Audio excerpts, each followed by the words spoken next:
So it's a very interesting topic. As he has mentioned in his synopsis, the whole world is moving towards the low carbon area, low carbon society, and the problem today is the greenhouse gas emissions through various means, especially transport and power generation as the major contributions for GHG, greenhouse gas. And every country is looking for green energy now, the low carbon, like solar and wind and other sources.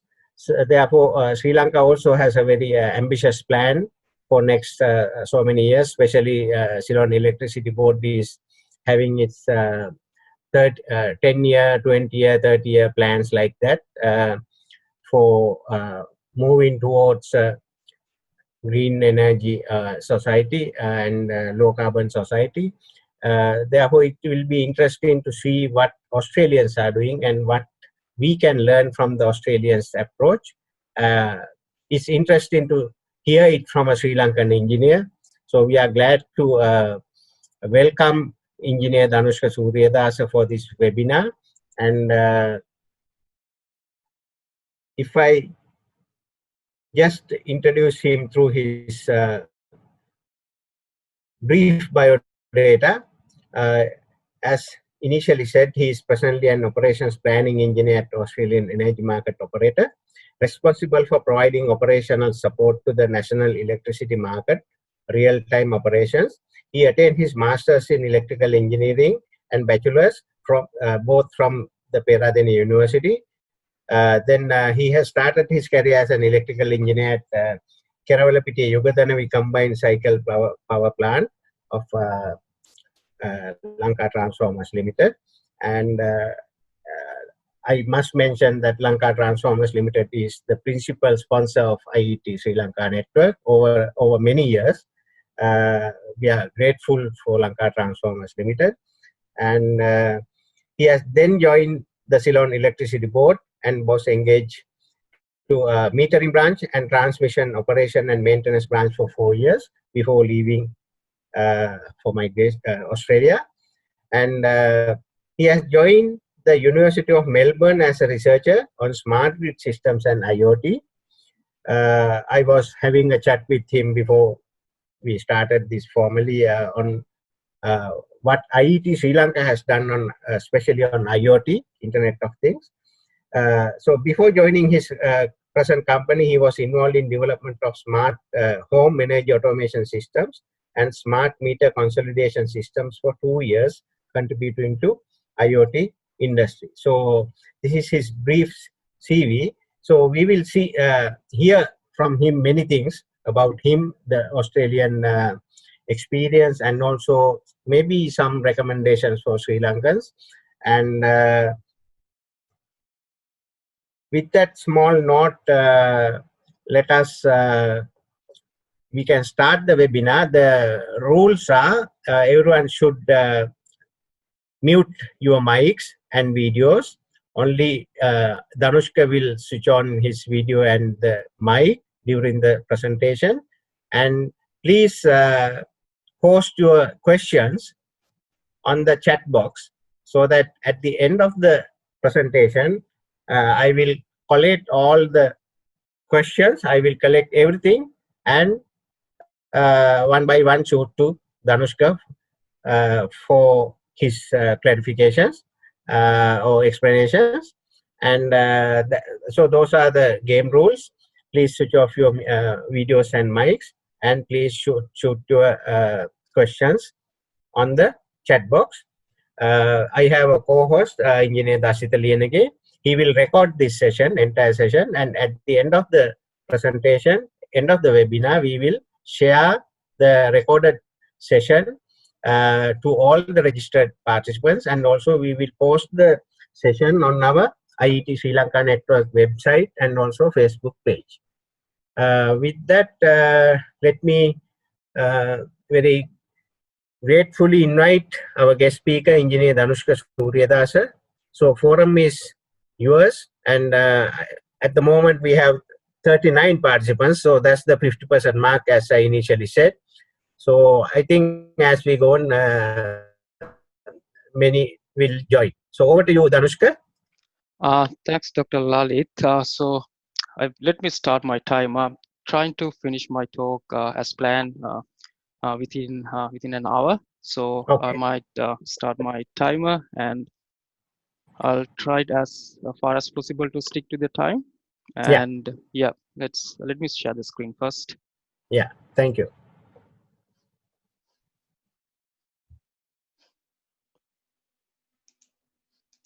Right, I'm just trying to find the sharing icon. Um,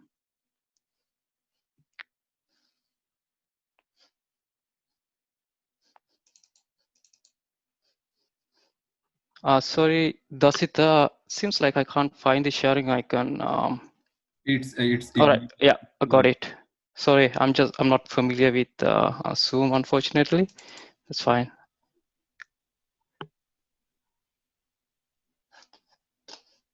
Can you see my screen now? Yeah, yeah, we can see. You can make it bigger. Yeah, maybe I'm not using the The, main screen. Let me try it again.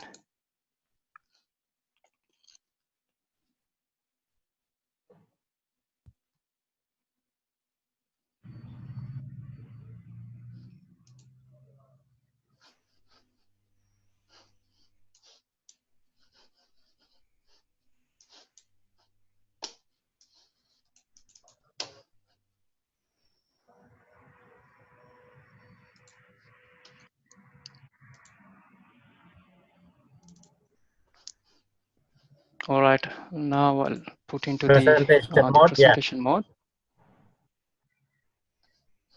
All right, yeah, now can you please confirm whether you yeah, can yeah. see it in We full can screen? see and we can hear you well. All right, Okay, perfect. perfect. All right, let's get into it. So my camera is in a different screen, so please apologize if I'm not directly looking at the camera. All right, the brief outline as Dr. Lalit mentioned. So I'm going to talk about the challenges imposed by inverter-based generation, or we call it IGBs or IBRs in power system, especially with respect to the national electricity market in Australia, and what sort of approach that here in Australians are using to mitigate facilitating more and more integration of renewable sources to the power system. So the outline is I'll give an introduction to national electricity market and in terms of capacity and the functions, and I'll be limiting that one to 10 minutes time. And then the key topics are renewable penetration in national electricity market, or you can say it Australia, and what are the challenges associated with them, and what sort of mitigation strategies are being the abbreviations NEM. It's referred to National Electricity Market in Australia, and IG, IBRs and IBGs that are basically the inverter-based resources.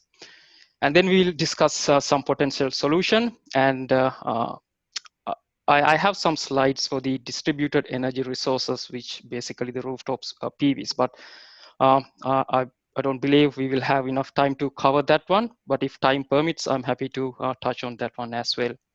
So without further ado, let's jump into the start of the presentation. So this is basically an overview of the national electricity market in Australia. So this is the largest interconnected power system in the world, and it has the backbone length of more than 5,000 kilometers, and the transmission length of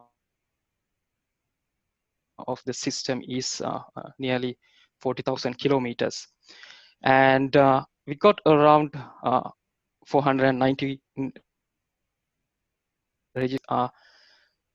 the whole power system and operation of it, we call it the electricity market, because it does not only include the technical part of it, it also the commercial aspect and other registrations and those kind of stuff also, and the settlements also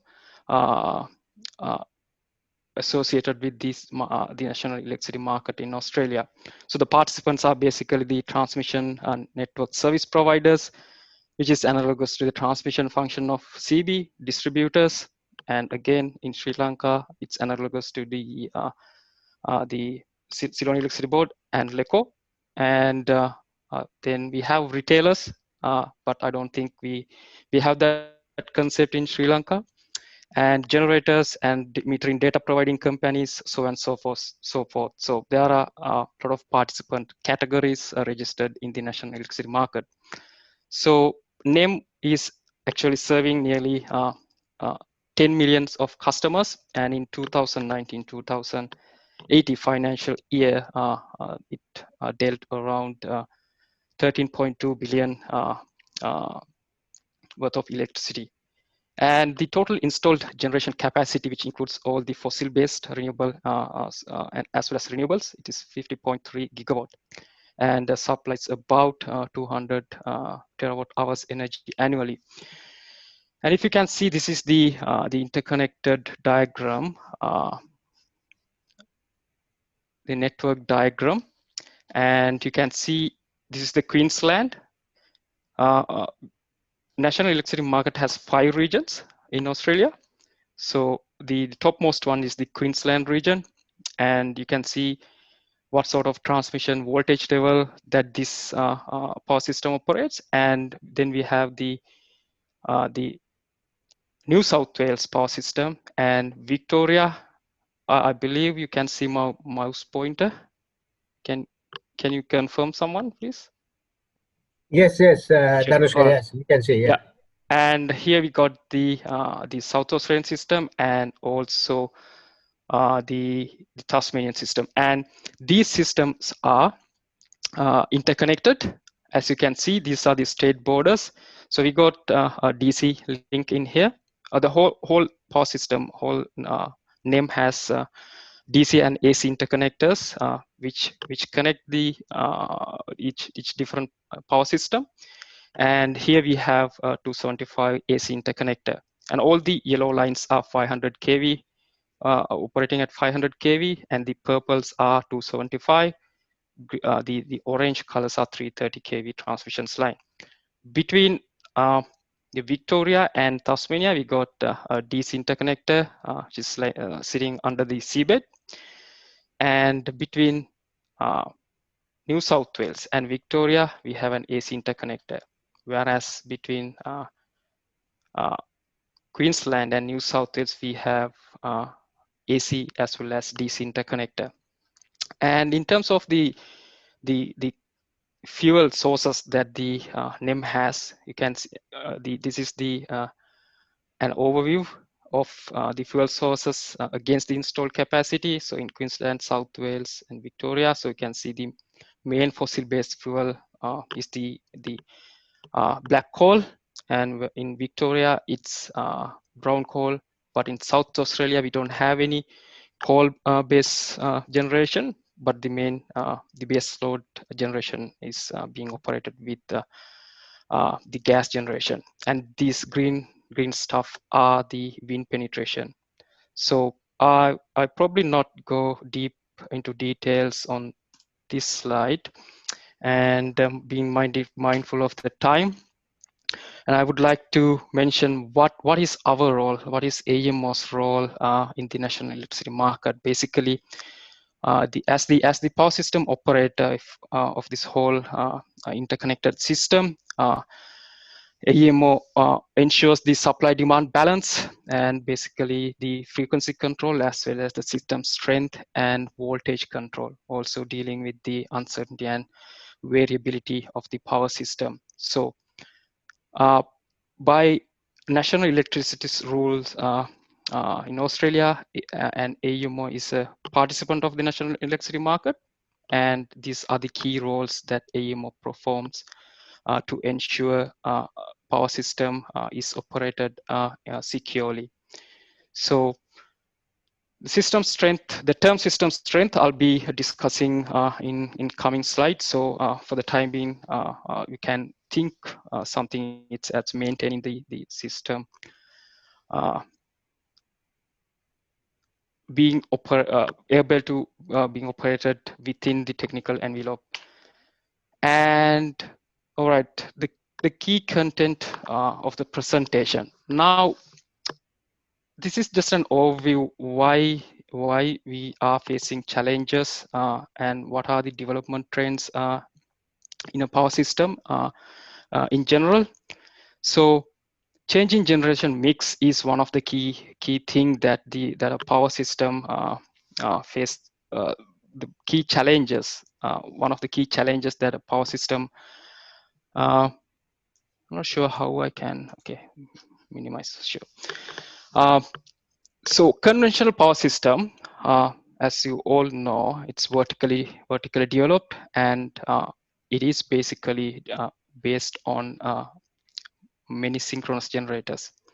However, power systems started developing in a decentralized way within last few decades due to few major reasons that could include aging of the fossil fuel based generation fleet, and also, as Dr. Lalit initially mentioned, so most of the government and world organizations are marching toward more greener transport and energy generation. So again, government policies and regulations are another key factor for decentralizing a power system.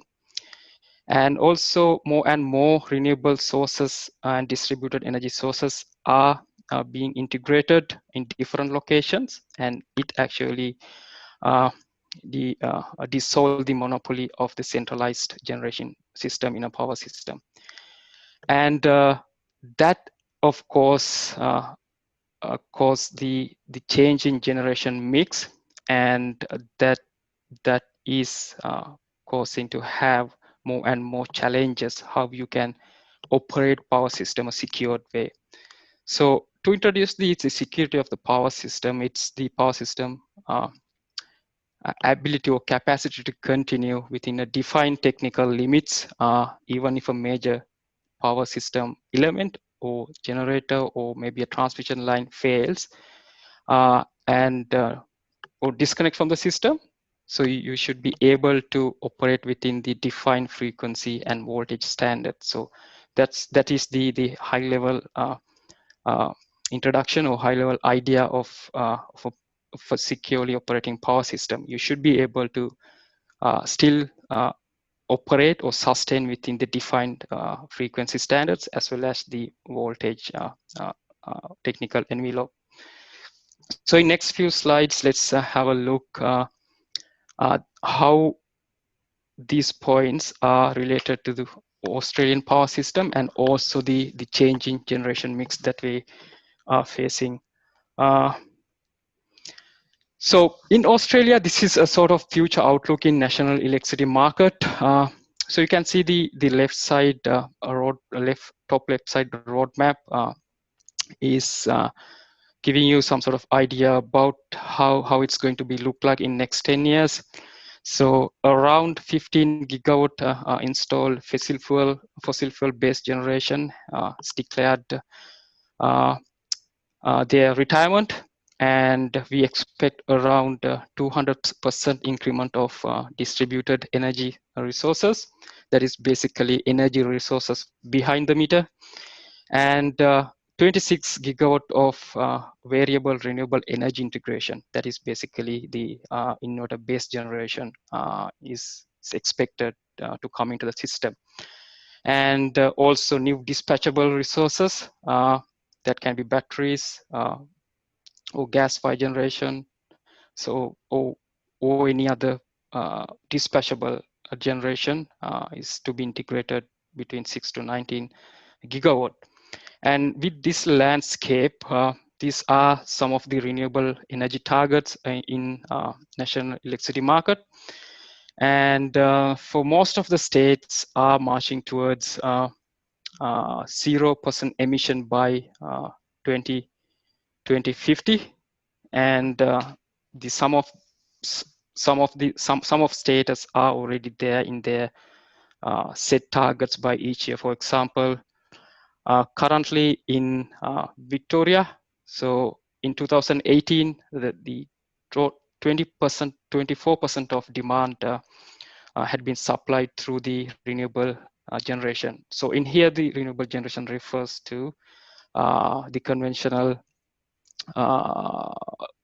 energy coming from the conventional hydro-based generation as well. So, but I'll be basically discussing about the component of the wind and solar in next few slides. So, by in a similar path, renewable energy target by 2030 is 50%. So these are set limit and defined limit by each state governments, and the other participants in the national electricity market are marching towards achieving these target by defined date. So it is interesting to see that most of these states they actually keep on tracking with their targets, and they are pretty good with their integration, and most of the time targets are achieved as per the yearly sets targets are achieved by these state governments along with the participant in the national electricity market. And so for example, retirement of the coal fleet. So we had in 2017 around 1,200 megawatt power station in Victoria, brown coal power station retired and decommissioned. And also in 2023, there's another around 1,600 power station in New South Wales to be decommissioned. Likewise, the coal fleets is while the coal fleet or the fossil fuel-based generation being decommissioned, renewable energy based resources are taking that place to fill the gap. And this is again a generation mix overview. I just wanted to show you the contribution from each resources. So this graph in here, it shows you the penetration. So the interesting part is from coming from here. So you can see the fuel type or the technology type, and the wind and solar is taking over the installation in coming 10 years. So this again are marching hand in hand with the set targets by the state's government. And this one I just put as it grabbed my interest because this is a recent generation from solar grid scale solar or utility scale solar and wind, as well as a rooftop energy. So in August 2020, nearly 13,000 or close to 12,000 gigawatt being provided by the wind, large-scale solar, and rooftop solar in the whole NEM. And the third graph, I just wanted to compare the contribution, the non-synchronous generation contribution in 3 different power systems. As a percentage, you can see in South Australia, South Australia has the largest penetration of wind compared to the size of the grid than anywhere else in the world. So it is visible from this figure. You can see this green box is the wind generation, and this is the average demand. So the wind this is again from 2017. And now the figure has increased. Now the installed capacity of the wind generation is much greater than the average demand of South Australia. So South Australia proportionally facing a lot of challenges managing that level of inverter-based generation in term with respect to the securely operating the power system. So we'll be discussing what sort of action that AEMO as well as the transmission network service provider in each state, along with the other participant in the network, is following to overcome these challenges. Okay, this is again a few trends I just wanted to share with you. This is the development in solar in Australia. So household and commercial capacity, you can see this is the first trend. So it's an ever growing trend in solar space. And this is between 100 kilowatt to 5 megawatt, and it's again keep on increasing exponentially. And this trend is related to the 5 megawatt or larger. So currently, it's the installed capacity of solar is actually greater than 5.3 gigawatt in all NEM regions.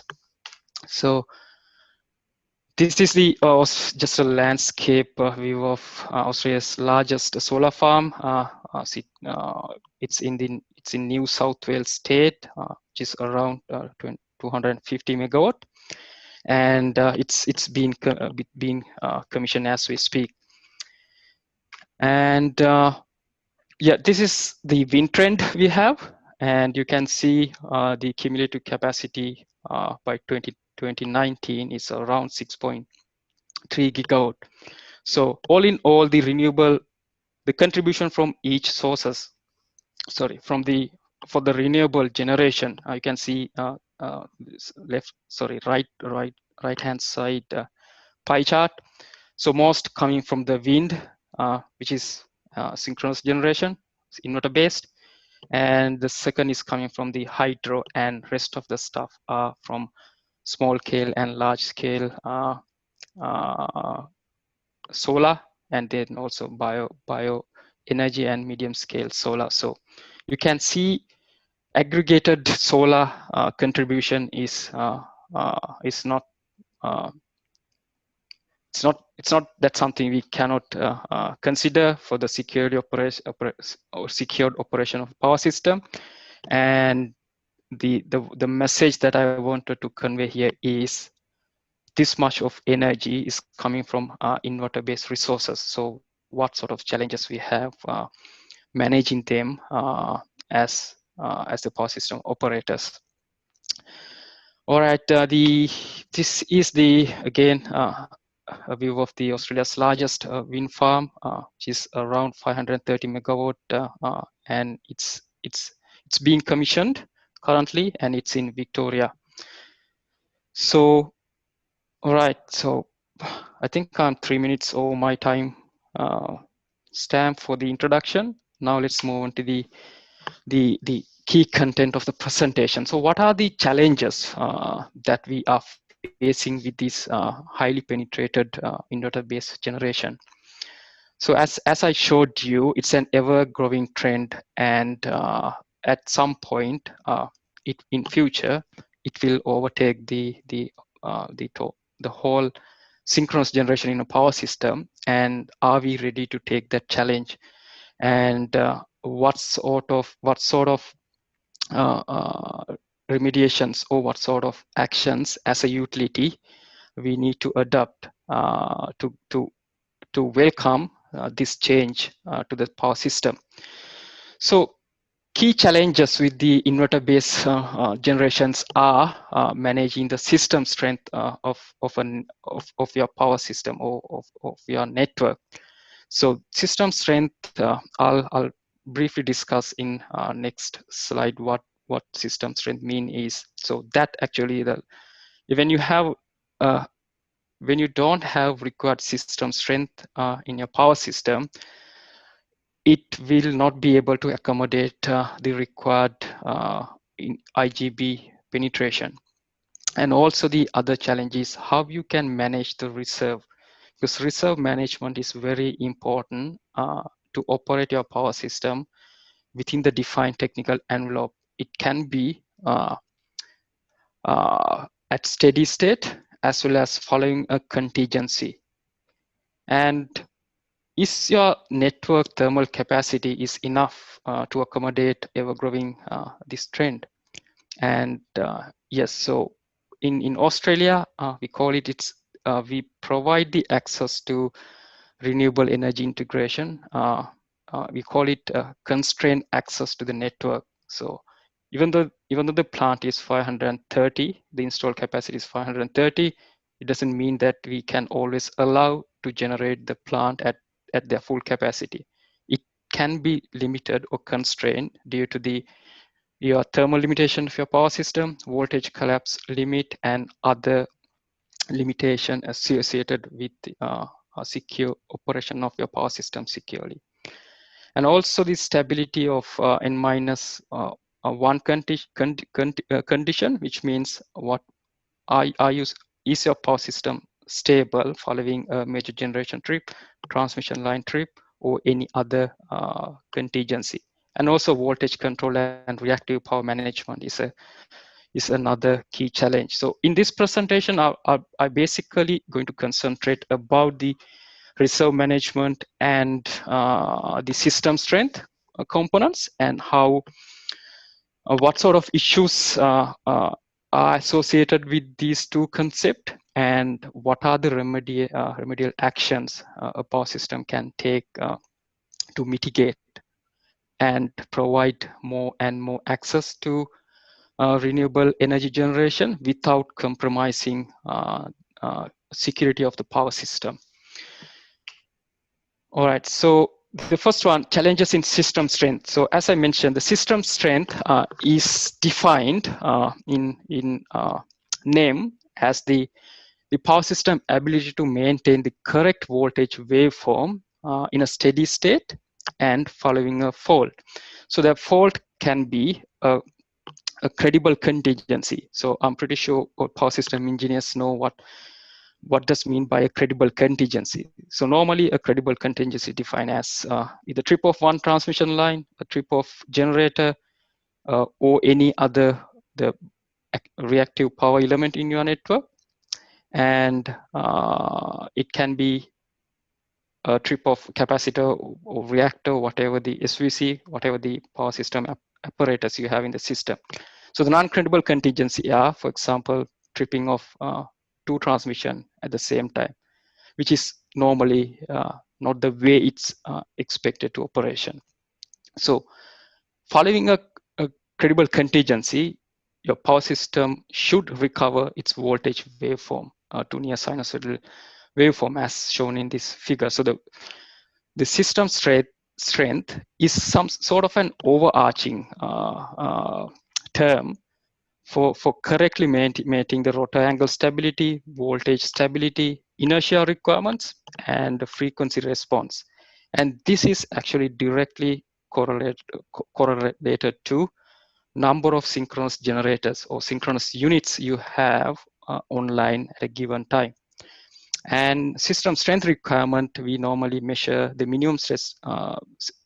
System strength requirement is defined as the minimum three-phase fault level at a given fault node. So in a power system, we all know that we define fault level nodes in the power system, and all the calculation and the modeling and stuff are being done to those fault level node. So synchronous generators inherently provide the system strength and inertia, and they are electromechanically coupled with the grid. However, when it comes to the inverter-based generation, so in the correct operation of the inverter-based generation, in current world, I would say the 99% of inverters are grid following inverters. So correct operation of these inverters are basically depending on the system strength provided by the nearby synchronous generators. And the operation of these, correct operation of these inverters are directly coupled with the adequate availability of adequate system strength at their point of connection. Now let's think about when you have a high penetration of IGBs and your AGC or your economical dispatch engine, whatever the the dispatch system is, it will consider the economical dispatch over any other things. So it will start dispatching all the inverter-based generation, and it will not probably issue dispatch targets to your synchronous generators. In that case, you will not have adequate number of units online to provide required system strength for the power system. And this change in generation mix actually is the key challenge to manage how we can accommodate or how we can go in hand with this economical dispatch, and while maintaining adequate system strength to operate this inverter-based generation in a secured way. So the next one here is about the system strength and IGBs. So as you can see, the grid, as I mentioned previously, the grid following inverters it's basically follow the grid waveform and inject the current at a phase angle that's followed by the measured voltage waveform. So now what happened when you have low system strength, the angle variation it will not be within the required limits, and it probably leads your phase lock loop to fail. The phase lock loop locks to the phase and inject the current at the required angle. So when you have inadequate system strength in point of connection, and there's a risk of failing your inverters, basically the incorrect operation of your phase lock loop. And of course, these IGBs are decoupled from the grid, and as I mentioned, yes, it requires the system strength to operate. And remote IGBs are susceptible to the voltage disturbance. Further your connection point, and it's more susceptible to voltage disturbance. It can be from the network itself, and it also can from the nearby other controllers, other IGBs. For example, if you have a number of IGBs connecting to close into near vicinity, and there can be some sort of controller interaction that itself will drive the operation of your inverters away from your technical envelope. And the other thing is, higher the larger the IGB penetration, higher the system strength requirement is. So these are the key factors associated with system strength and the IGBs. Now let's have a look the national electricity market wide system strength outlook. So you can see this heat map. So the all green spots are actually where we have the high load centers, and also the major synchronous generating centers. So when you go away from load centers, in this case, when you go to the middle of the country, you can see it's getting more reddish. That reddish means that your system strength is degrading, or you don't have adequate system strength, or the system strength in those locations compared to the greener one system strength is less in those locations, because further you move away from the synchronous based generation, and your system strength, lesser your system strength is. And if I take Victoria, for example, so this is the Melbourne metropolitan area, and major load centers are around here. And this is where we have the largest coal-based generation fleet in Victoria. We call it Loy Yang generation. We got 2 stations in there, and this installed capacity is around 3.5 gigawatt. And so going back to the root cause of weak system strength, low capacity of the 220 kV transmission network, you can see this is our 220 kV network, and you can see it is less mesh connected compared to the other part of the network. Most of some part of the network, it's radial. And yes, so when you have less interconnected system or less mesh connected system, it again contributes toward contributes towards low system strength issues. And as I mentioned, the long distance from the major load centers, and also the long distance from the conventional system strength sources, that is the synchronous based generation. And as I mentioned in previous slide, when you have a high penetration of inverter-based generation in this area, I'll be discussing this one in detail in coming slides. So I just wanted to show you that here you got higher penetration of wind and solar generation, which is equal to 1.5, approximately 1.5 gigawatt, and we don't have any synchronous generation in this area.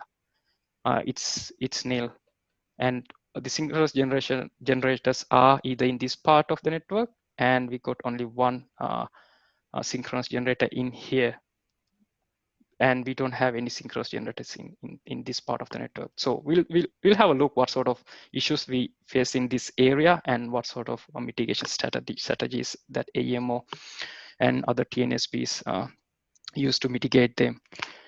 And this again, I just wanted to show you briefly the renewable energy zones, identified renewable energy zones in national electricity market. And this is the heat map again, another form of the heat map that I showed you.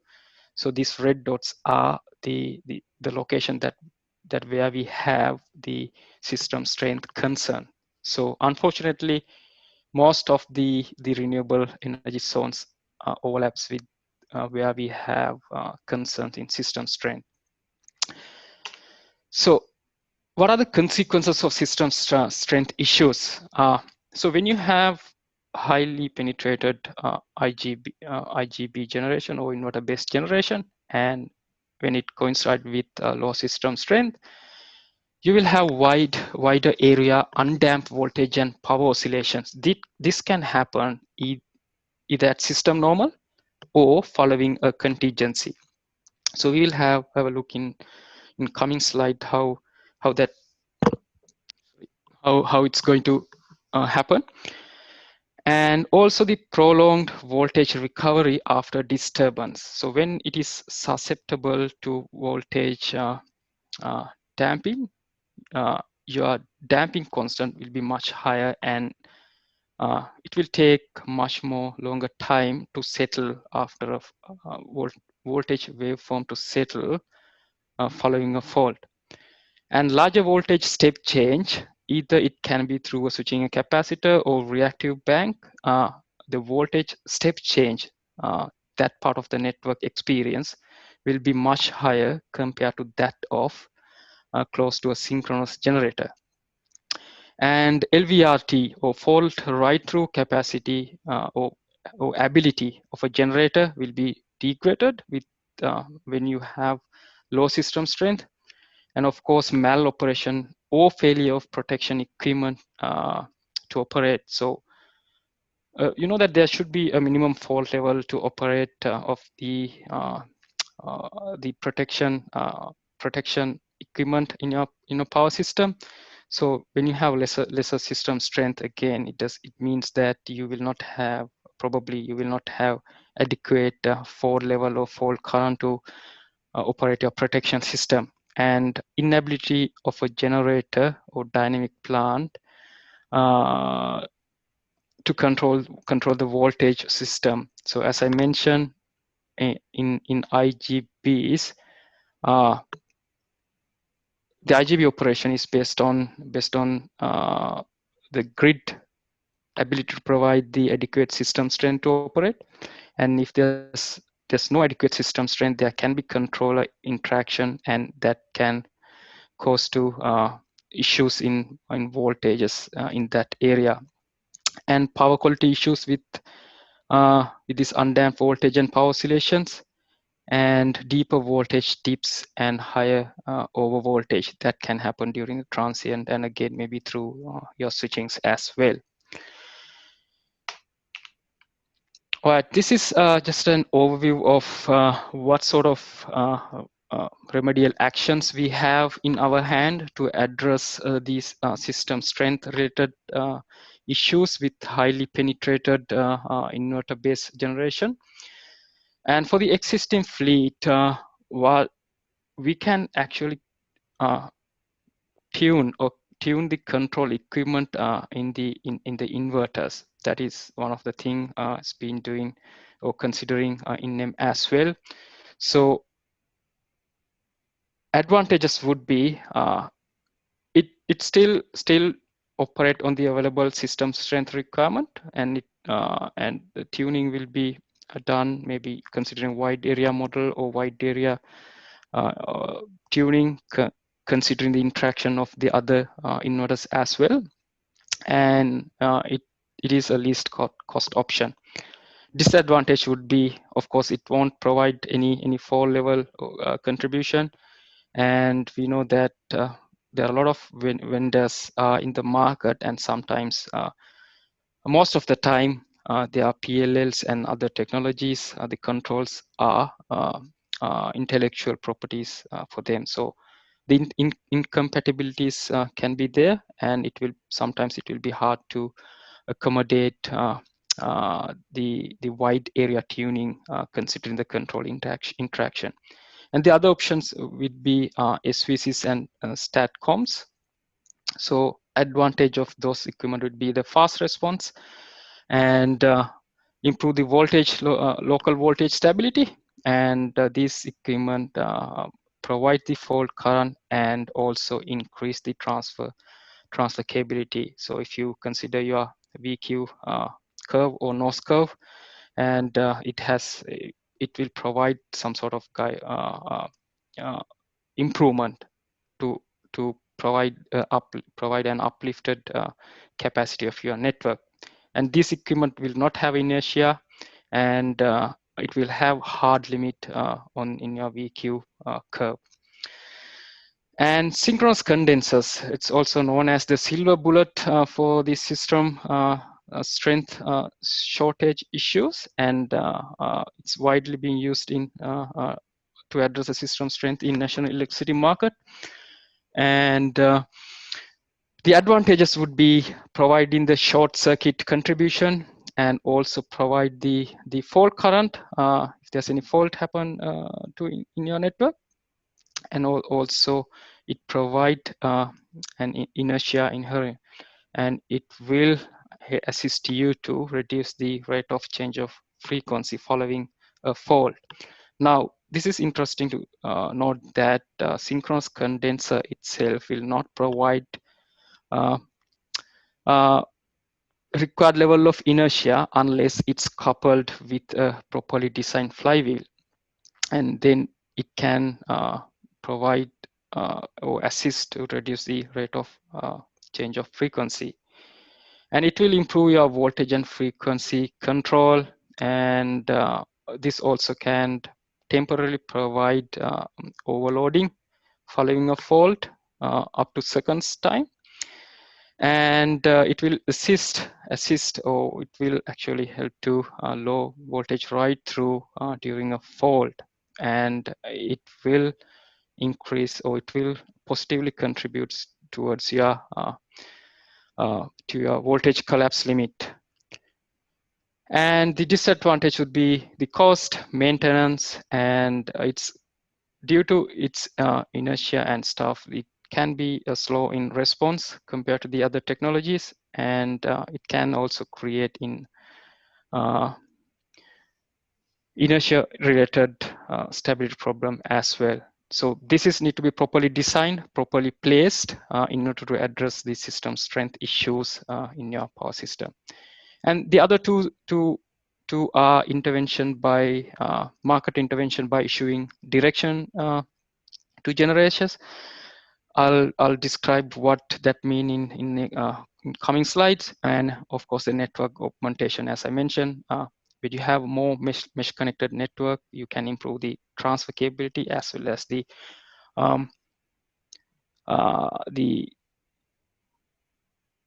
stability of your system. And it of course has a high cost involved for the network augmentations, and also the other impact would be environmental and no inertia associated with just only the network updates. And these are the NEM approach to mitigate the system strength inadequacy related issues. So when a generator wants to connect to the power system in NEM, so there's a policy called do not harm obligation.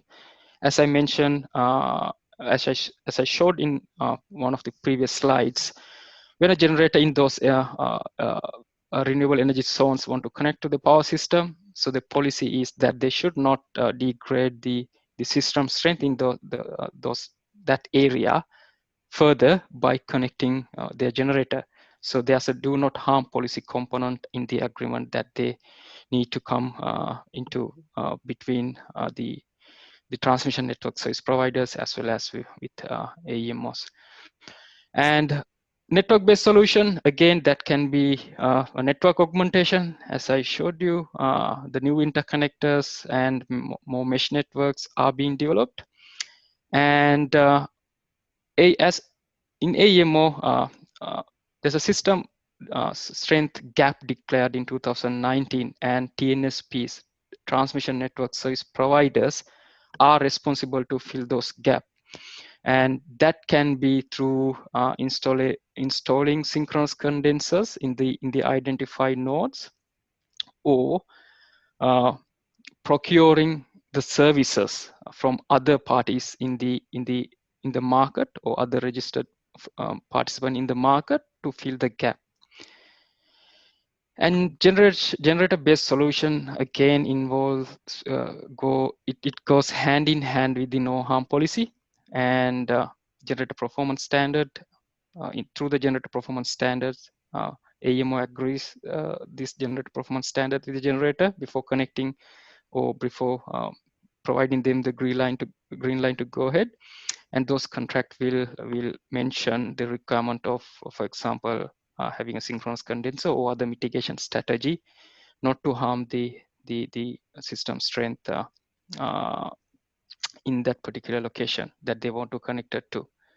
And controller tuning is something that again NEM does to address the system strength related issues. And the step for that strategy will be, so we've been developing wide area model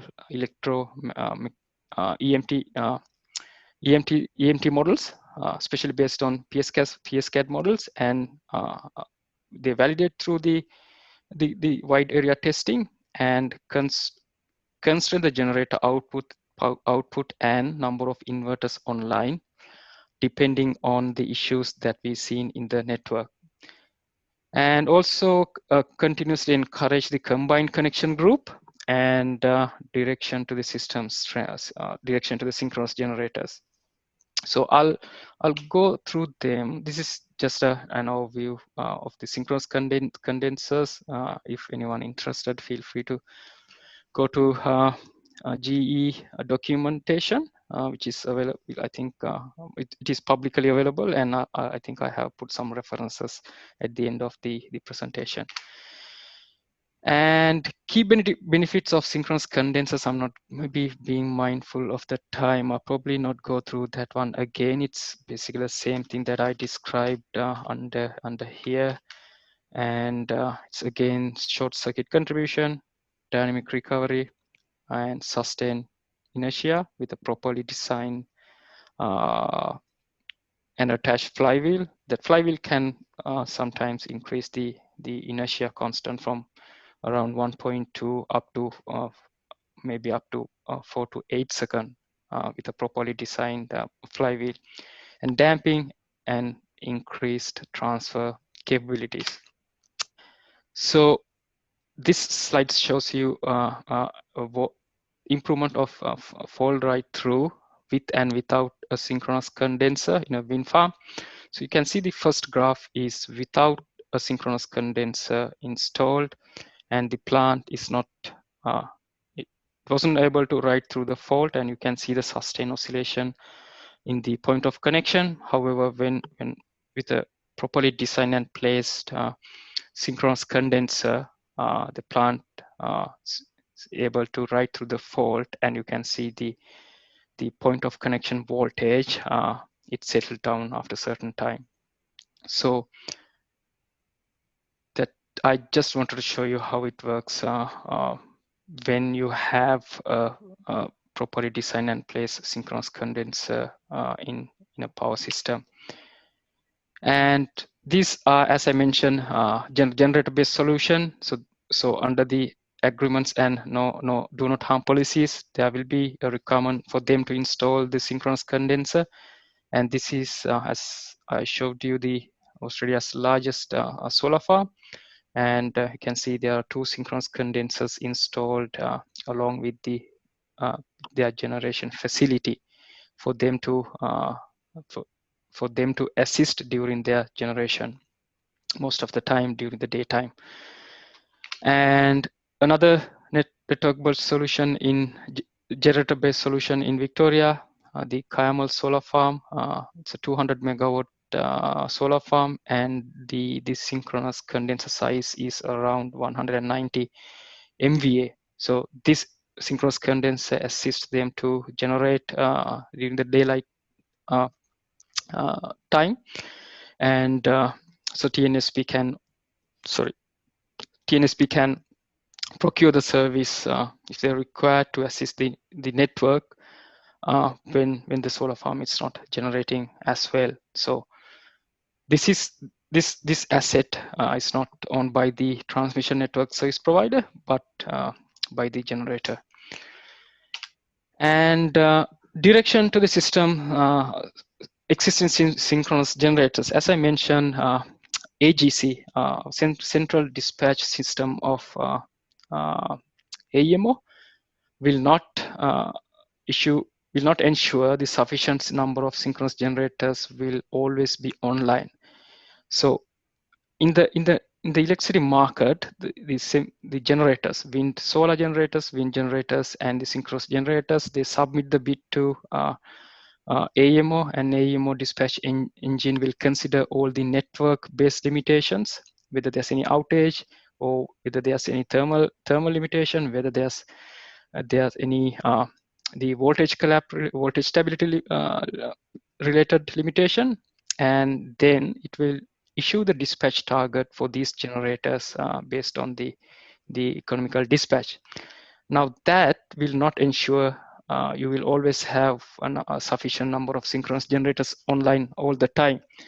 In that case, in order to maintain the power system security, AEMO needs to direct or intervene the market and say, issue direction to generator, saying that you need to come, you should come online from this time period to that time period due to such and such issue.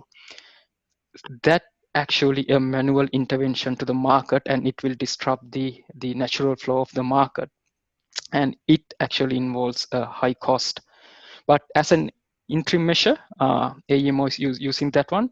You can see from this graph, the direction issued for South Australia is quite high compared to the other region.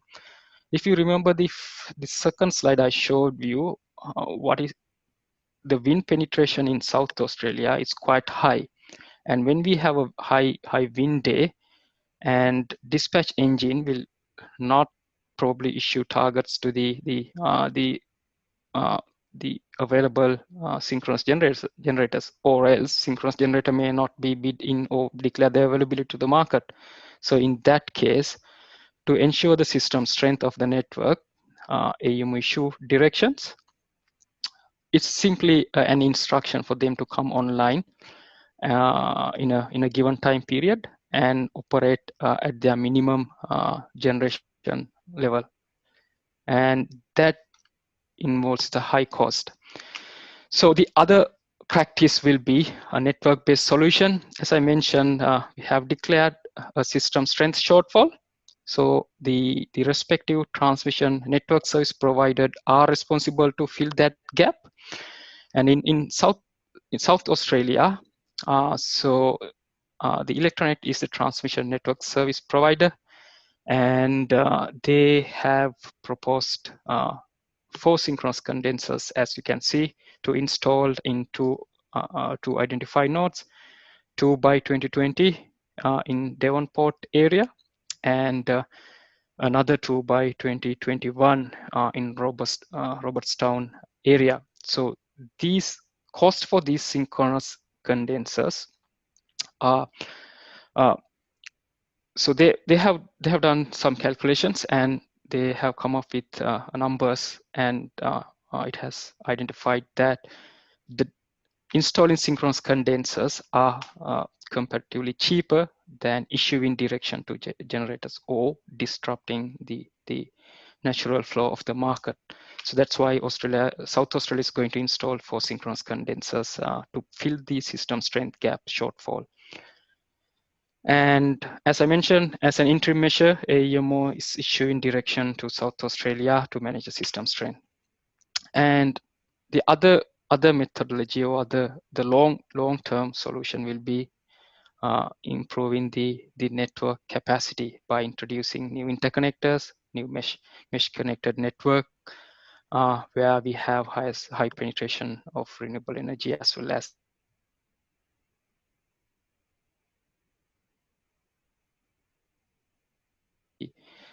sources as well. So now this is the one that I showed you earlier in Victoria. This is this rhombus. It's a 220 kV network, and we got around 1.5 gigawatt of install capacity.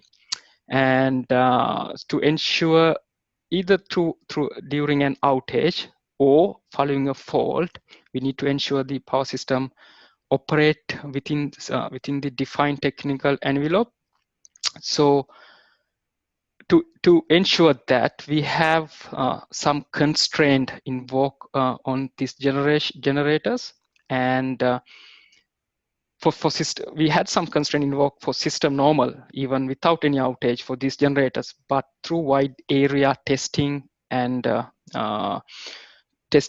also through modeling, those constraints some of the constraints were lifted. And it also identified the requirement of tuning of the controllers to prevent the controller interaction between the controllers in system normal, as well as during following an unplanned outage or trip of any line. So as I mentioned, this constraint on these generators to mitigate the undamped oscillation associated with the low system strength in this area. It's twofold. AEMO constrain the number of inverters that can stay online, as well as a number of megawatt that they can deliver. So this graph, it basically shows you this is an undamped oscillation with 100% inverter-based resources dispatched. And the orange graph shows you when you dispatch, let's say, 8%. If your plant, let's say, if your plant is 100 megawatt, if you dispatch 50 megawatt, and you will see and reduce oscillation, but it will not. You can't see it's fully gone. And the next one is when you constrain the number of inverters as well as the output, then we manage to damp the oscillation. So along this argument, there were some constraint in these generators here and there, limiting for them to X megawatt with Y number of inverters. So in that way, also we manage the power system security in terms of undamped oscillation in this part of the network. So you will see a lot of such observation when your renewable sources are further away from your synchronous generation fleet. So I think we don't have much time left. So I'll probably try to go through this one with I think my 1 hour is over. Dr. Lalit, is it all right if I take another 10 minutes to go through No this part? issue, no issue, Dhanushka. You can take even 10-15 minutes. It's okay. Sure. Yeah. Yeah, this is my favorite part actually. So this is where most of the time that my team works. So how we can manage the reserves, spinning reserves, or in other words, reserves with high number of generation or forecast generation coming from your inverter-based resources. So for that, you should have very accurate forecasting system, and you need to consider the forecaster uncertainties and what sort of actions you can take, or what's your readiness to lose the total amount of generation. So what sort of actions, or what sort of solutions at your disposal when you lose high amount of generation coming from your inverter-based generation. And that can happen due to high temperature cutoff and high wind cutoff. So especially for the wind generation, so the turbine performance are degraded along with the temperature. So for example, in some part of the network or the region, temperature can goes up to 40 or 45. In last summer, we observed that the temperature exceeded 45 or 48 in some region, especially around those renewable energy the zones, and that can of course lead to high temperature cutoff of the wind turbines, and it's actually a drastic degradation of the turbines, to be honest. And high wind cutoff, if there are any destructive wind gusts, and again you will not get the forecast wind amount that you initially had. And of course, having a number of wind or solar connected to let's say one leg of your transmission line here. So what would happen actually if you lose this generation? For example, in this leg, sometimes the contingency size or losing this line, there's a control system in this leg actually. So if any line trips here, it's going to trip all these wind generators, because it does not allow for these generators to stay radially connected to this part of the network due to the insufficient system strain. So that of course can lead to lose high amount of generation. And can your system withstand losing of, let's say, 600 megawatt of wind generation in matter of milliseconds? So larger the IGB penetration in one area, especially when it's attached to one contingency, and higher the risk you have when in terms of your frequency control, when or if it tends to trip due to a fault, or maybe it can be a high wind cutoff or whatsoever. So for that one, we need to manage the reserves to operate the power system in the defined technical envelope. So in AMO, we have to this is we call the calculating the projected analysis of system adequacy. So we do it. It has basically two frame. Pre-dispatch, we call it parser, pre-dispatch parser, as well as short-term parser. So my team is working in the short-term parser period to do all the planning work. So pre-dispatch is actually it's a rolling window for 2 days, and it's keep on updating on every 30 minutes.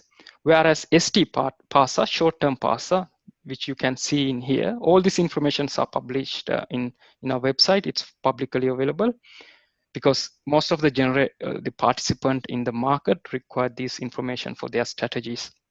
So in pre-dispatch, it will define at this particular time, in this particular half an hour, this is the generators that we expect it to dispatch, and this much of generation should come from this particular wind farm, this particular solar farm, and this particular synchronous generator, so on and so forth. And it will also give you so this one, it will also give you your spinning reserves against the demand. So in here, this is a projected system, projected analysis of the system adequacy for short term, and this is available for this forecast available for us 7 days ahead. So this demand forecast in the blue line is a demand forecast. It's coming from a separate system. We call it a demand forecast system. And this yellow line is your wind plus solar, grid scale wind plus solar forecast.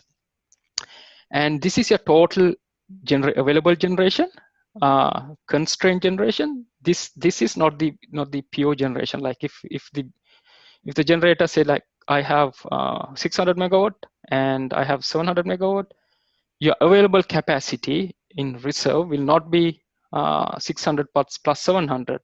Your available capacity actually will be the constraint capacity due to the network limitations. The network limitation can come from the thermal limits of your network and also voltage stability limits of your network. So all these constraints are being fed as an equation to this system, and it does all the calculation, all the power flow behind the picture, and provide this is the power flow that you can get. So here it's aggregated flow from the generation as well as the flow coming from the interconnector, and this is your semi-scheduled, and this is sorry, it's a semi-scheduled in the sense it's the grid scale wind and solar, and this is your reserve figure actually. Now it's basically the demand. It's a whole generation less the demand you have. Now you see this is an actual snapshot that I reproduced from the published data. In this run was it was done on 29th, and the date for the 30th of December, where we had nearly 40, on top of my head, I think above 40 degrees temperature in Melbourne in area. So this is for Victoria. So likewise, we have 5 projected analysis for 5 regions. And this the reserve includes the contribution coming from your forecast from your wind and solar. Now the issue is, so we are responsible to maintain this reserve above these triggers. So these 2 triggers, you can, if you refer to this green and blue color line, these are the largest. So this one is the largest credible risk you have in your power system. So this can be your largest generator in your power system, or if your interconnector is, if you have a interconnector which is could be considered as a single credible contingency, this trigger can set from the interconnector as well. In Victoria, it's in set with the largest unit. However, you can see this trigger is vary for 48 hours. That actually, we call something forecast uncertainty measure. So this trigger is actually calculated using the forecast by considering the forecast uncertainties. And here, the second one is the green line is the largest credible risk plus the second largest credible risk. So in operations, we are responsible to manage these reserve levels always above these. We call it, this is LOR1, the green one, LOR2 is a blue one. We need to manage this one between always above the LOR trigger levels. the reason is, for example, if your reserve figure, the ash color line, let's say if you're sitting somewhere here, if you tend to lose the largest credible contingency, in this case, the largest credible contingency is something around close to 8 or 900 megawatt. If you lose that one, you will straight your reserve will straight go into minus direction, which means you cannot maintain the supply demand balance. Now the interesting part is when you have a high forecast from coming from these wind and solar, and if it tends to drop down drastically closer to this time period, how you can manage such situation? So that is where you need a better forecasting system. So your forecasting system will consider all these facts: the high wind cutoff, high temperature cutoff, and also the forecast uncertainty measure and stuff, and it will reflected on in those calculations. So higher the penetration you have, and also if you have a concurrently high demand day, which drive your reserve level to close to LOR figures, and if you tend to lose high amount of energy from this generation, then you will go straight into below LOR2 triggers.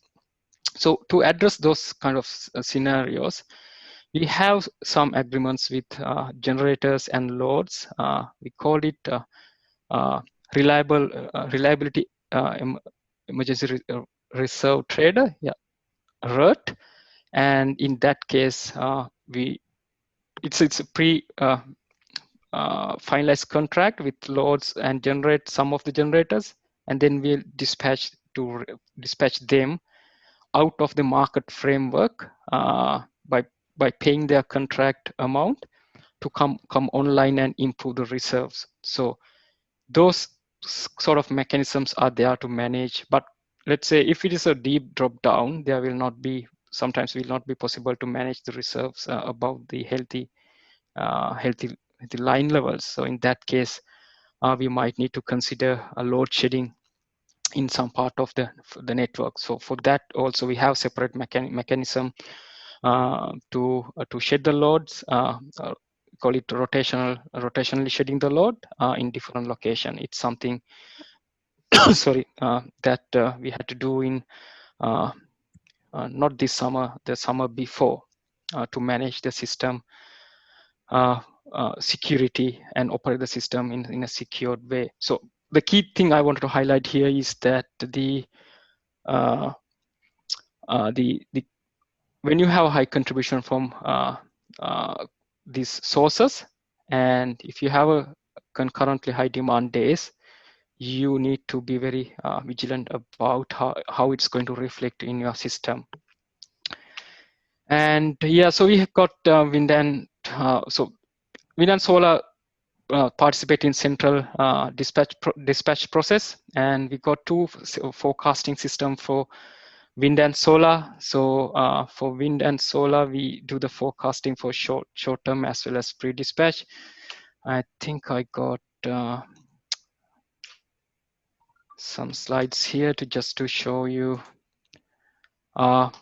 the dispatch system, the forecast and dispatch system. So this is the 5-minute pre-dispatch system, and you get the active power generation of the wind farm through SCADA, and wind farm control system set points, or number of turbines available, number of active turbines, and number of turbines available. And then it will get the wind speed, wind direction, ambient temperature, those kind of stuff. And this a Australian wind energy forecast system.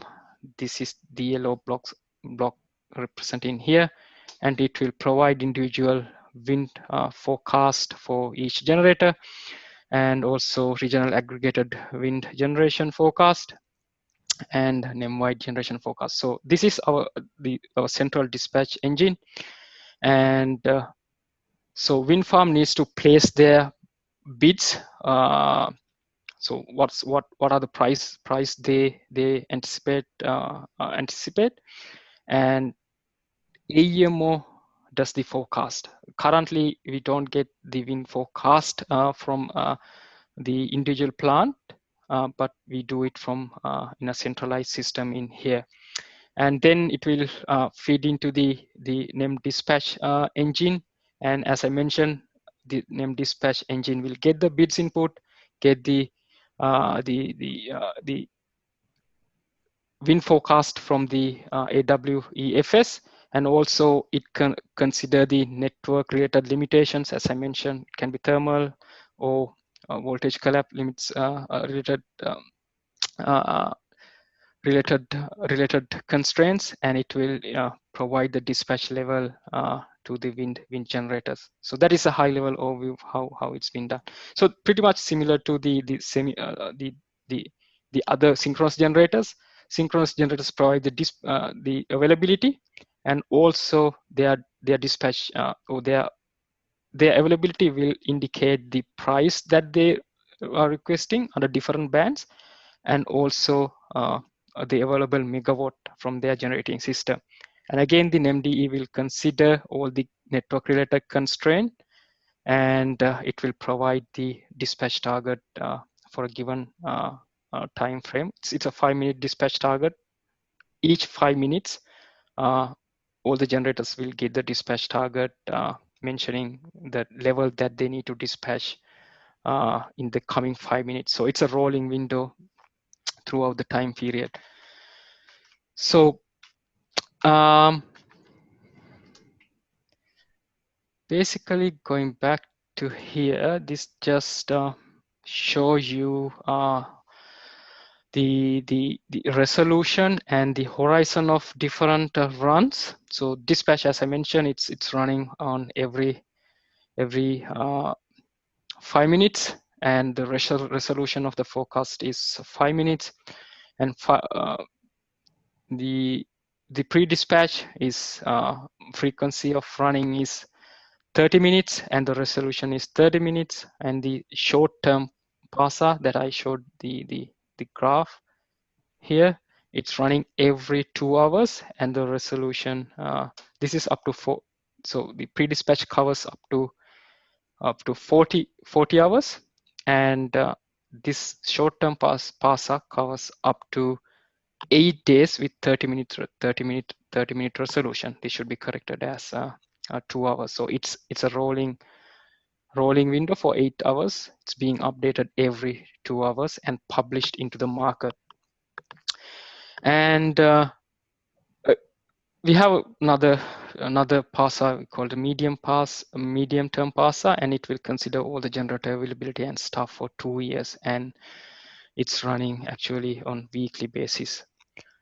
So I think that's pretty much I intended to cover, but I actually prepared this presentation for 1 hour and 30 minutes. So unfortunately, I don't think we have enough time to cover the DERs, because it's going to be another whole presentation if we started to do so. So Dr. Lalit, so I think I'm done with my presentation. Happy to take any questions or any further clarification required. Okay, thank you very much, Dhanushka. It was very informative and eye-opening for Sri Lankan energy market sector. There are a number of Ceylon Electricity Board colleagues in the forum, so they would have taken many points from you. And actually, Sri Lanka is really striving towards green energy, and we have this Surya Bala Sangramaya and so many wind projects, solar projects. Actually, as I said, Rohan Seneviratne really elaborated on CB's next 10-year, 20-year, 30-year plans. And this is very timely that you offered this presentation to us, and I'm very grateful for you and for making the contact, Mahesh Tilakasiri and Dasita Liyanage. There are 10 questions in the chat box. Sure. 10, actually, the 11th one just popped up. I'll take one by one, and you can explain their, you can clear up their sort of clarifications. Number one question, Danushka, is with the replacement of traditional synchronous generators with inverter-based generators, power system inertia is getting reduced, and as a result of that, power system operators experience high ROCOF during frequency excursions.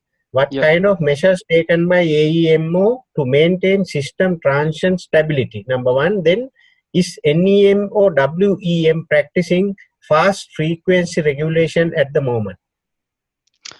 Yes, so for the first question, yes, as I mentioned, so with the high number of inverter-based generation online, and also you will not have sufficient number of synchronous generators online. So in short term, AEMO directs the synchronous generators to come online if they are available, and also there are some contract between participant to provide the sufficient system strength required in certain location in the network that can be contracting synchronous condensers as an interim measure until the declared system strength. So that's why I use the word system strength. So we are talking this issue with respect to the system strength. So to maintain the sufficient system strength, we always ensure we always actively or in real time we monitor the system strength or shortfall, fault level shortfall in the monitoring node. And if it tend to happen, then we have something called minimum required number of synchronous generators should be online to operate the power system securely. So always the controllers ensure, if I take South Australia for example, so there are a combination published it's publicly available in the controllers ensure all the time at least either combination is there to ensure that the system strength requirement is satisfied. And also in long term, there will be more and more synchronous condensers installed to provide the required inertia as well as the system strength. And moving forward, I believe in some, not in NEM, I'm not aware that practice in NEM, but in some power systems, they hire or they contract the retiring coal fleet and they convert the retiring, or let's simply say the fossil fuel based generation. They contract the generation to run as, or convert the generators to run as synchronous condensers. So that is also being practiced in some utilities around the world. And most of the time, the thriving trend is toward installing synchronous condensers, because in a power, how would I put it, in energy market perspective or energy market front, it has been identified that compared to interrupting the market, it is more economical to install the synchronous generators.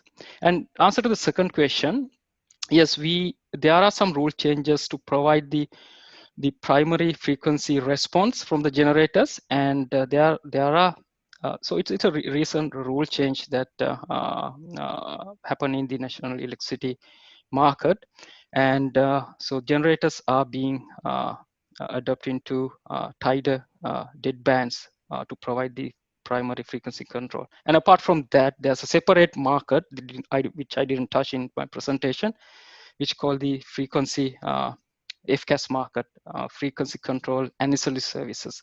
So I'm not sure whether that concept is there in CEB. So there are some ancillary services in the national electricity market. So frequency control ancillary service is one of the market, one of the measures that we have as well to respond to high frequency changes. So we have 8 markets to respond within seconds, respond within minutes, respond within respond within few seconds, respond within like 5 seconds, response within a few seconds, like 60 seconds, or 5 minutes, something like that. So the generator governors are changed or modified to provide such frequency response within defined time frame, and it will assist to operate the system within the defined frequency standards by rules. Yeah, thank you, Danushka. Actually, it's amazing to hear that 40,000 kilometer connecting a long network. And I mean, when you compare Sri Lanka and Australia, we are like Lilliputs because you talk about terawatt hours and gigawatt generation, whereas we talk about megawatt generation and kilowatt hours. So it's uncomparable, but principles are same. I think, yeah, the challenges are pretty much same. So it doesn't, I mean, irrespective to the size of the network, yeah. Yeah, I know. So question number 2 is harmonics in IGBT. What are the measures taken to reduce in the grid? Yeah, in the so in the connection agreement, so these parties who want to connect a generator, they should provide all the models, EMT models, and we do all the analysis and testing and stuff, and identify the requirement of installing harmonic filters. So for example, if it is a wind farm, depending on the location and depending on the studies, the generator performance standard itself, the agreed generator performance standard itself, impose the requirement of installing properly designed filters to filter out the harmonics. And during the commissioning, we call it whole point commissioning. We have different whole points. For example, let's say the plant is 100 megawatt. We initially start with 10 whole point 1, it can be 10 megawatt or something. They do all the commissioning, defined number of commissioning in there. And whole point 2, it can be 30 megawatt or something. And the final whole point will be the full capacity before releasing into commercial operation. So at one of the whole points, they need to do all the harmonic testing against the outline standard, Australian standards. And they should provide the testing report for our connection team to approve before going further to, or before going above that whole point. Let's say then if they are required to do the harmonic testing at whole point 2, let's say 20 megawatts for example, and they need to comply with all the harmonic requirements, total harmonic distortion and stuff at the point of connection. So if it's not, they need to tune their filters and in a way that they comply with the requirement or national electricity rules, standards, and then only AEMO will allow for them to move forward with their commissioning. It's basically done through the filters. Okay, thank you. And question number 3, in generation mix targets of different Aussie states by 2030, what is the difference between 100% renewable and 0% emission? I also saw that in 2 states you have mentioned in 2019, yep. I think. That's the emission target from the renewables. Sorry, emission targets from both. I believe from my memory, it's from both transportation or what the generation as well. So 0% emission is yes. Yeah, and it's not only 100%. From because so they tell differently. If you go back to that slide, yep. Most of the states had 100% renewable or 50% renewable targets, whereas only one state had this 0% emission, if I am not mistaken. So this one, that's New South Wales. I need to check in this clean energy report. So I believe it's they mentioned the emission target. So all state they by 2015 their target is to meet the emission target 0%. So I believe it's include both all the energy production as well as transportation and those factors as well. So Okay, okay, understood. Hello. Yeah, got it. Yeah. Danushka, just to interrupt you, these targets are on capacity or on energy? It's in gigawatt or gigawatt hours? you mean the targets or what we already have? Now, when you say 2030 South Australia 100%, so is it in the capacity target or the energy target? That is a capacity target, the installed capacity. What are the energy targets? Because what we interested are the energy targets, because these two are misleading so many in the audience, because what we really need is the energy targets, not the capacity targets. So I think better if you can say what would be the energy targets also in 2030, then I know its renewable energy targets will be much less. So I think because otherwise the audience might think that it's all total energy is generated from renewable. It is not the case, I believe. Yes, that's something that I need to take offline, because this is sort of an overview I obtained from the Clean Energy Report 2020. Maybe that I can provide, I can give a better answer offline. Maybe I can forward it to Dasita or Dr. Lalit, so that you can have a better idea. Yeah, you can email it to us. Thank you. We will share that as well among the participants. Yep. Thank you, Rohan, for raising that. And next question is, do you observe voltage rise issue in the low voltage network due to distributed solar PV? Yes, that is something I had put in the second part of the presentation under DER. Yes, we have been observing voltage rise in the 66 kV or below the DNSP network, distribution network service providers network, and that actually it's not under the Australian energy market operators controllable zone. However, from the DNSP, yes, we've been sometimes have received requests to support their voltage management through the transmission network, and in some cases we can accommodate. However, let's say if you have a high rooftop generation in a low demand period, if I go to that, maybe, for example, in this instance, you can see what this is. An actual snapshot. So high amount of generation coming from the rooftop solar, but in this case you have comparatively high demand. But we have seen some instant, like in South Australia, your minimum demand is around 300 megawatt, and high amount of generation coming from rooftop PV solar. And in that case, the transmission voltage management itself challenging, and on top of that we have seen that the distribution side voltage also going comparatively up.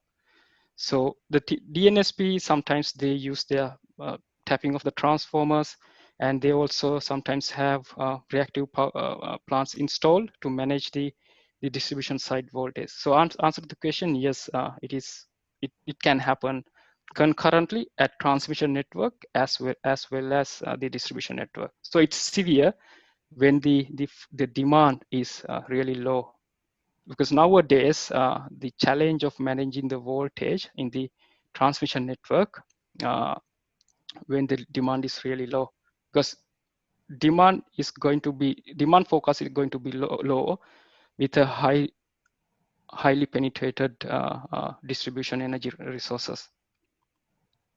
Okay, thank you, Danushka.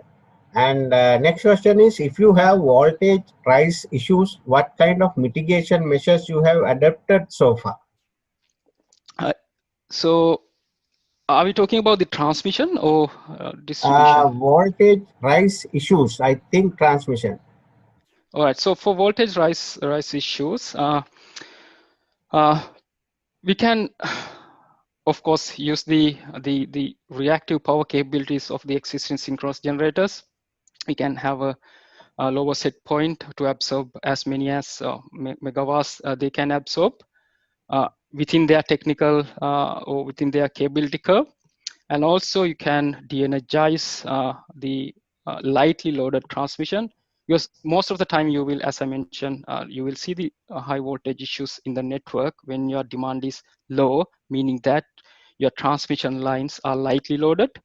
And in that case, you can de-energize the transmission line.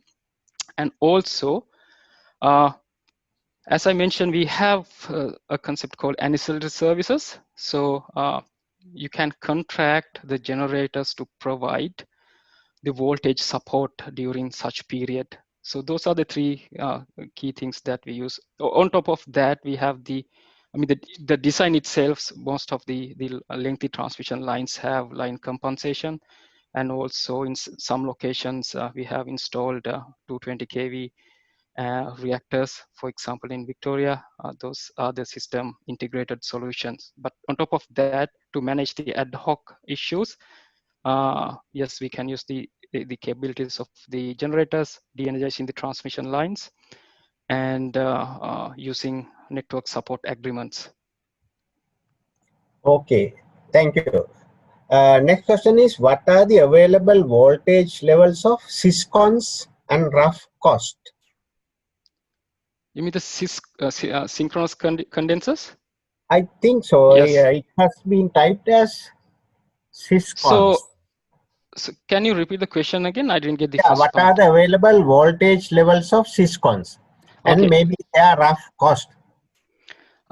So I'm not sure about the cost, but I can share this figure. So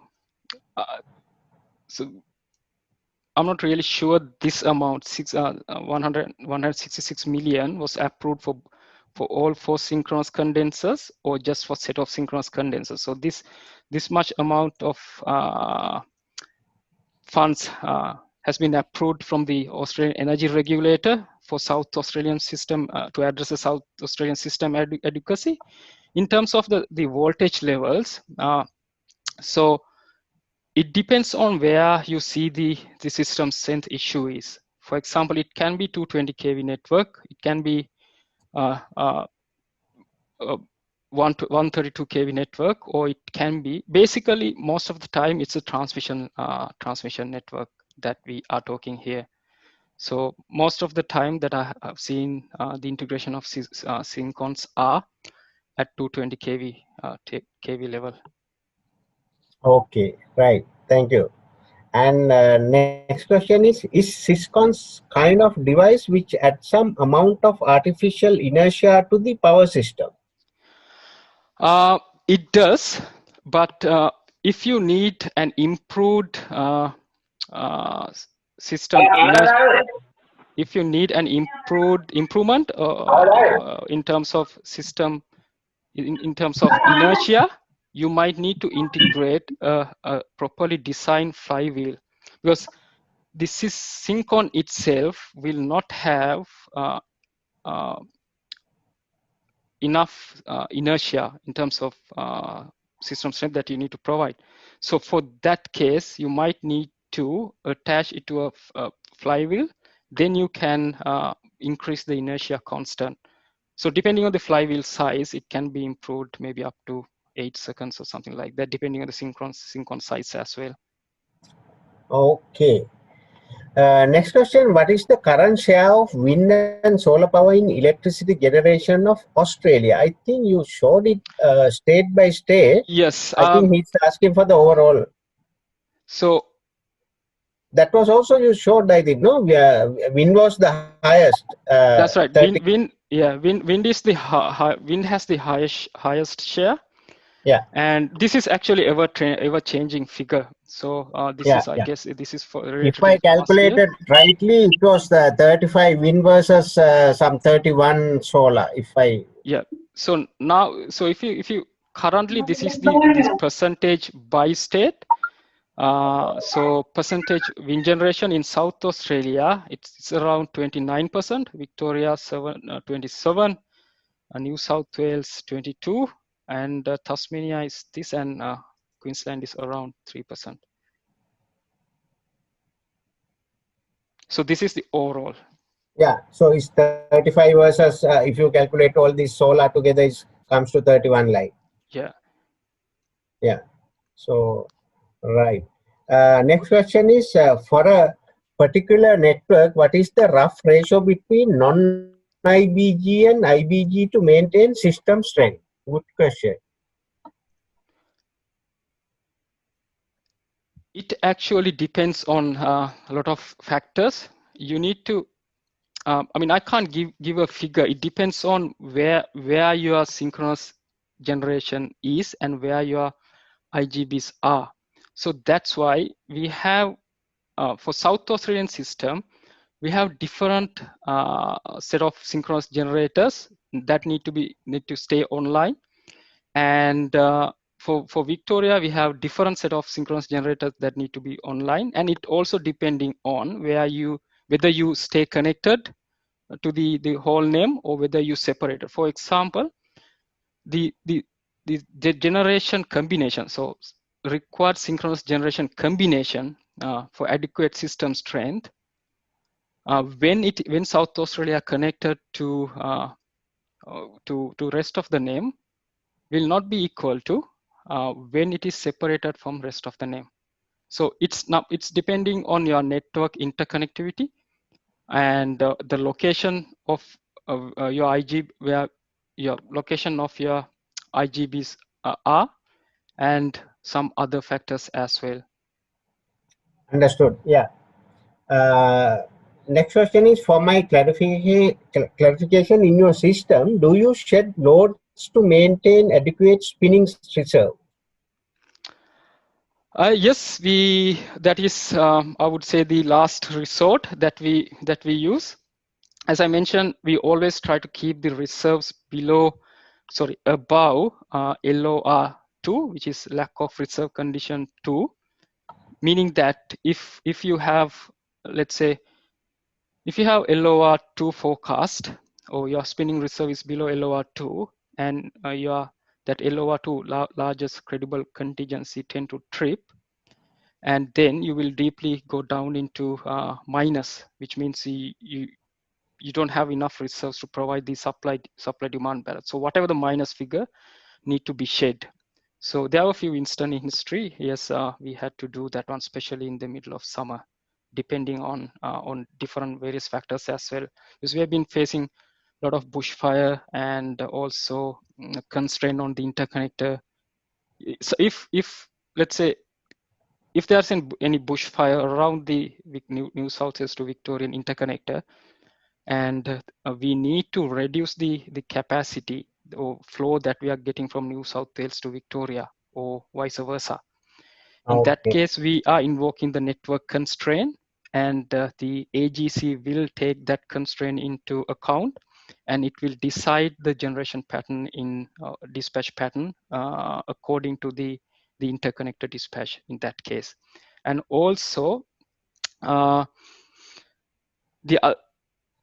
especially in the summer, the thermal fleet can deteriorate, and you can observe a lot of cooling issues and stuff, and suddenly you can maybe you will lose hundreds of megawatts, and in those cases you will probably jump into minus section of that graph. In that case, we need to ensure we are ready to shed the load if required. But before that, we have other mechanism. As I mentioned, we call it RERT, Reliability Emergency Reserve Trade.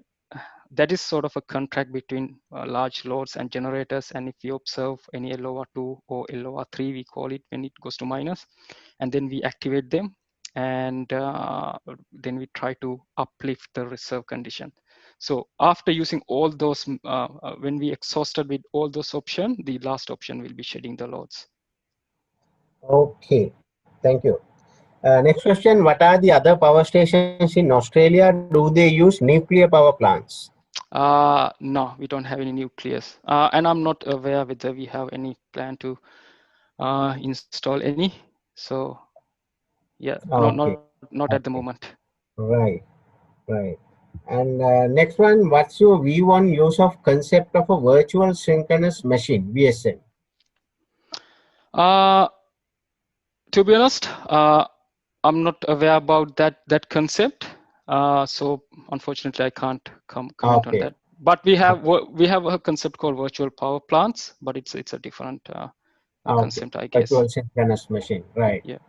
And the next one, have you been considering battery energy storage systems as a fast frequency reserve or a synthetic inertia reserve? What is your view on this? We already have that one in South Australia. If you search for a Hornsdale Power Reserve, that is the world's largest energy storage. Currently, I believe it's 100 megawatt, and it's progressively increasing. And it's providing the fast frequency response, and it's participating in the FCAS market. And so yes, it provide the frequency control in contingencies as well as in system normal frequency changes. Okay, thank you. And the trend is along with this solar, wind generators. They actually some of the plants have future plans to install batteries, and some already have batteries installed. All right, understood. Okay. Next one, in Australia, do electricity consumers were given a rebate to install solar at homes? It's a long question. If so, is it successful? Then he asking, do you think this sort of implementation will help Sri Lanka to be less burden on the power grid, and maintenance onus is on consumer with no need for large solar farms or lands, etc. This will roll out for efficient appliances, LED bulbs, etc., and education, smart energy saving methods can take most of the stress off from the CB. So the first part, Australia, do electricity consumers were given a rebate to install solar at home? That's right. So it's a good example. You can see from this trend. This is the household and commercial. So there's a rebate. I can talk on behalf of Victoria. So there's a rebate last year. Government was actually a huge rebate. So I actually installed one at my home. So I had to spend only, the total system cost was around $10,000, and there was a huge rebate. It didn't even come to us, and after the rebate, the installation was around $5,500, and half of it government paid back once we did the installation. And answer to the question is yes, different states have rebate system for batteries and rooftop PVs. And so before the pandemic, I remember there was a rate that 6 megawatt per day being added to the system, rooftop PVs. But I'm not sure about that figure, how accurate that figure is. But before all this lockdown and stuff, there was a month, I can't remember the exact time period, but it was adding to the grid 6 megawatt per day. And we can see, yeah, I mean, even so pretty much every house in near vicinity to my place have rooftop PVs. It again, the answer to the second question, all those stuff I actually included in this part of the presentation, and it has both pros and cons. And yes, the good part is it is decentralizing the power system, and yes, it can maybe provide the demand locally, and it will reduce the requirement of infrastructures that you need to include into the power system. And on the other hand, it will have an inherent problem, like how you can manage losing in system controllers perspective, how you can manage losing, let's say 300 megawatt rooftop PV in instantly. That can be tripping of a line, or it's due to voltage dip, because we have seen that some cases in Australia.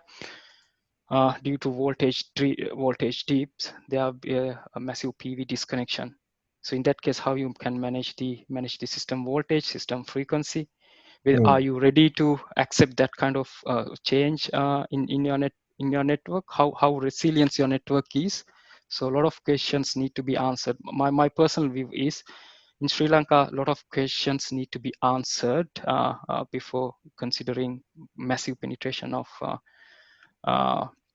so especially the behind the meter solars, because most of the time you will have less visibility and less controllability over those generation. But I think there should be the policy-based as well as technical-based solution implemented before considering such penetration.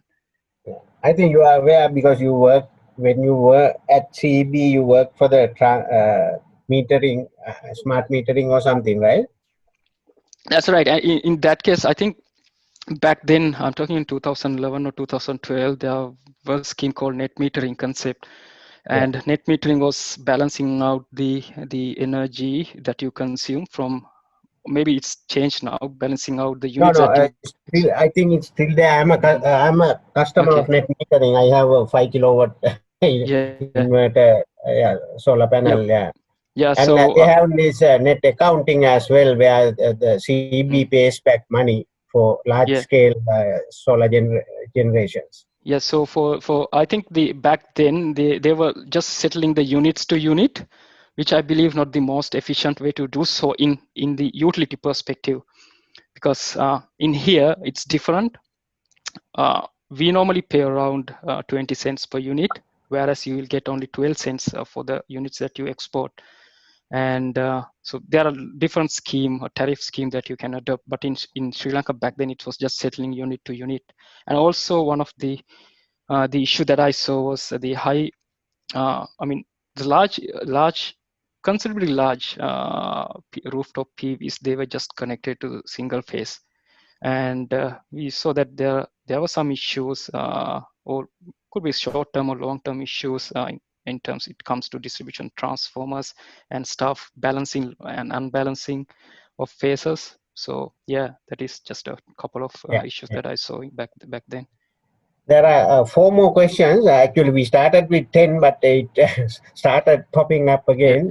So next one is Australian standard limit for harmonics of IGBs similar to IEEE 519? IEEE 519, it's sort of similar, but I think there were some different standard. I can't remember so we have Australian, New Zealand standards. Most of these power system, as most of power system standards, and the limits might be changed. The concept might be changed. So I believe it's not 100% similar to 591. I think 591 it's some sort of outdated now. I'm not sure whether CB is following the 591. So the last, I think few months back, I participated to a training delivered by one of the consultancy firm, and there were a lot of standards developed, and he mentioned that the 591 it's under revision now. Okay. All right. Next question is the customer able to purchase green electricity within brackets market based? I'm not sure I fully understood the question. So if the question is asking, can we get 100% renewable out of the feeder? As far as I know, I think that's the question. No, is the customer able to purchase green electricity? I'm not aware of any scheme as such, but if you have like microgrid based or something some sort of like that, or call it smart building concept or something like that, then it will be 100% green, I guess. Yeah. Someone is asking, what is the grid emission factor target by 2050? I don't have the target factor by just from the grid emission. So that was an aggregated one. So I can include, maybe I can try to find to answer that one to the along with those emission factors. Okay, right, right. Next one is, if the fault level is lower to operate intended protection scheme in synchronous generator AVRs, they force the field to about 1.2 PU. How you manage with IBGs while maintaining system stability? Sorry, can you repeat the question, please? Yeah, if the fault level is lower to operate intended protection scheme in synchronous generator AVRs, they force the field to about 1.2 PU. How you manage with IBGs while maintaining system stability? Yeah, so in the defined fault node, we don't operate the power system below the minimum fault level required, because it's a requirement by rules. So there are some rules around it. So it is required to maintain, I think, 99%. There's a probability that we can operate, but always the minimum fault level that, or minimum short circuit ratio that you need to ensure the correct operation of protection will always be maintained. So we won't touch that lower limit. So that's why we always ensure, I mean, even for, let's say, for an outage, we cannot take or give an outage to the TNSP if it violates the fault level or system strength requirement in that node, because we always need to ensure that if any fault happen, it has sufficient fault current to trigger the required protection. Okay. Interesting question. Does Australia own power generation ships? Do they export energy to other countries? We don't consider Tasmania as another country, so that is not the mainland.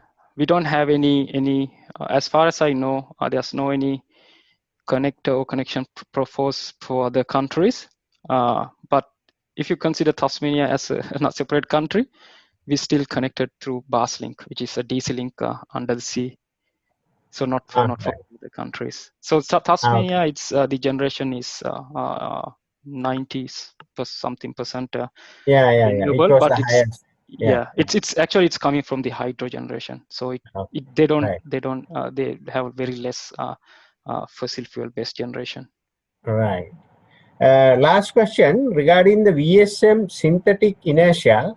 Although BES are in operation, VSM is not implemented at the moment. However, currently it is a consideration in Australia, and there are ongoing research to use VSM in BES and upcoming Marinus Link HVDC interconnection. This is like a comment, right? Yeah, so I think that's the upcoming link between Tasmania and Victoria. Yeah. Okay. And there was this last request, but definitely we don't have time. Can you please do the distributed energy resources presentation you have already prepared if your valuable time permits? This is a request, but we don't have time. If you if you have no objections, you can share that presentation for the benefit of this question. Yeah, I'm happy to share the presentation, and it actually has some of the link that I use for all this information that I presented, publicly available. So I would to answer that question, there are a lot of information in the where is it? Have a look in this report, technical integration of DER. So it's publicly available. And it has good material that if someone interested on DER, it actually talks about the challenges and what sort of measures that you can take, which I basically summarized in here. So I'm happy to share the presentation, and if I believe it helps. Right. And there is a last comment from another guy. Thanks, Harit, for clarification on VSM. I think Harith is from Australia, is it? Your colleague? Or is he Sri Lankan? I don't know. And many thanks to Danushka for a very informative presentation, early Australian hours. Thanks Lalit and IET for organizing. And your friend, I think Satyajit, is also thanking Harith. Yeah, yes, he's from Australia. Yeah, Satyajit is saying. So that comes to the end of our very interesting and very informative webinar. I once again thank Danushka for offering this presentation to us. Actually, we didn't plan for a webinar for this month, but I took this as a very positive response, and we are very happy to see a Sri Lankan engineer doing well in Australia. I guess you all are under lockdown at the moment. That's right. For I think this is the sixth or seventh month. Yeah, working from home. Yes. Yeah. I hope the things will get better and better. With that note, I want to inform the committee members who are still surviving with us, and you guys from Australia. We have our International Conference 2020. We have planned it for 17th November. And 𝐂𝐻𝐸, the president, is going to be the chief guest, and Honorable Minister Dr. 𝐂𝐻𝐸𝐿𝐾𝐫 will be the guest of honor. Our topic is best, you can see on the screen now, best practices in fast infrastructure development. So there are a number of local and international speakers lined up for this conference. This is our IET benchmark conference for every year. And with this Brandix issue at the moment, we are kind of doubtful whether we will be able to have it on 17th November. If not, we will have another date from the 𝐂𝐸 and Dr. 𝐂𝐻𝐸𝐿𝐾𝐫, and we'll have the conference very soon, at least January. So at the moment it is for 17th November, and everything is lined up. Nothing will change, only the date will change. So I just want to inform that as well. And with that note, I thank once again Mahesh and Dasita for connecting with Danushka, and for the opportunity to have a very interesting conference. I can see our previous committee members as well online. Kamal, Mahesh, thank you very much, and our committee members are also there. And thank you, Mr. Rohan, for joining us and raising a good, interesting question.